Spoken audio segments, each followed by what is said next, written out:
মা যদি আইসা বলে এই শোনে দিকে তোর সাথে কথা আছে, বলবেন মা কি বলবা বলো। এবার মাকে যদি বলেন যে বাবা তোর বউ এই এই বলছে, এই এই করছে, সে কি এটা করতে পারে, কত বড় সাহস, তোর গলায় ধরে দিয়ে মরা উচিত। মা যদি এসব কথা বলে, মাকে একই ভাবে বলবেন মা আল্লাহ নবী সাল্লাল্লাহু আলাইহি সাল্লাম কোনোদিন স্ত্রীদের গায়ে হাত তোলেন নাই। ইসলামে যদি বউ পিটানোর নির্দেশ থাকতো তো আজকে ঠ্যাং উপর দিক বাইন্দা আমি পিটাতাম। আমার হাতটা শুধু বাইন্দা রাখছে ইসলাম। আল্লাহ রসুল কোনোদিন স্ত্রীদের গায়ে হাত তুলেন না। না হলে মা এত বড় সাহস, এরকম কথা সে বলতে পারে।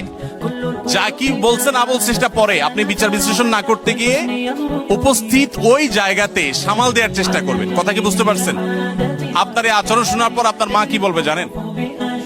মাও ঠিক ওই বউয়ের মতোই বলবে আমার ছেলেটা আসলেই মানুষ ভালো, সমস্যা হলো আমার পোলাটা না বোকা, একদম বেকুব। এই জন্য সেই তো বউয়ের কাছেও বেকুব থাকলে মায়ের কাছেও, কিন্তু আপনাকে কেউ দোষী সাব্যস্ত করবে না। আর যদি পণ্ডিতি করে বউরে বলতে চান ঠিক আছে আমি দেখতেছি, থামো তুমি। মা কিভাবে এসব কথা বলে, এরপর যাবার মা কই আসো তুমি এদিকে আসো, এবার বসে মার সাথে আলাপ শুরু করবে। ওখানে বাঁধবে একটা ইউক্রেন রাশিয়া যুদ্ধ, বিশাল কাণ্ড হয়ে যাবে। ওই কাণ্ড করার পর বউয়ের কাছে আইসা যদি মনে করেন যে বউয়ের জন্য মার সাথে ঝগড়া করছি, বউ মনে হয় খুশি হবে, জীবনও খুশি হবে না, জীবনও খুশি হবে না। যতই করেন বউরে খুশি করতে পারবেন না, কোন একটা প্যাঁচ বাঁধবেই এবং কোন একটা ফাঁক বের করবে। আর মা তো নাখোশ হইছি। আবার মায়ের হয়ে যদি বলেন এই তুমি কত বড় সাহস, আমার বোন রে কি করলে, ভাইরে কি করলে, মারে কি করলে, দেখবেন আরেক যুদ্ধ পাচ্ছে।